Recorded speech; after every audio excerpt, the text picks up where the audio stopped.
খুৰাৰ সৈতে sleeping tablet খুৱাই হত্যা তাৰ পিছত বস্তাৰে বান্ধি মৃতদেহ পেলাই দিছিল নলাত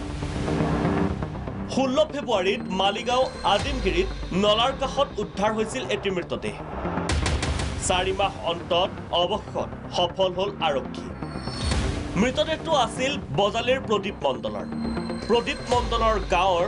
ইন্দ্ৰজিৎ গোস্বামীৰ সৈতে মাটি বাৰীক লৈ সংঘাত আছিল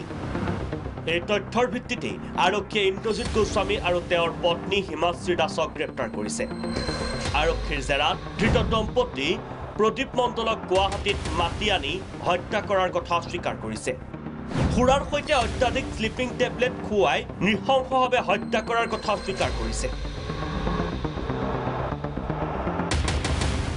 হত্যা কৰি প্ৰদীপ মণ্ডলৰ মৃতদেহটো প্লাষ্টিকেৰে মেৰিয়াই আদিংগিৰিৰ দুৰ্গা পাহাৰৰ নলাত পেলাই দিছিল যোৱা ৰাতি যি দুজন ব্যক্তিৰ দ্বাৰাই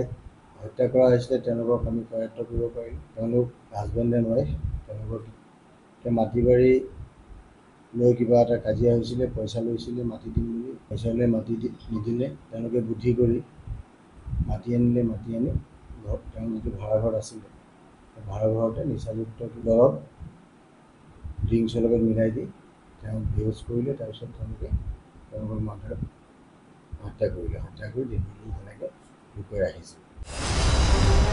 সঁচাই সম্পত্তি আৰু ধনৰ লালসাত মানুহ হ'ব পাৰে দানৱ মালিগাঁৱৰ পৰা কমল কুমাৰৰ সহযোগত ববিতা গগৈ ৰিপৰ্ট প্ৰাগ নিউজ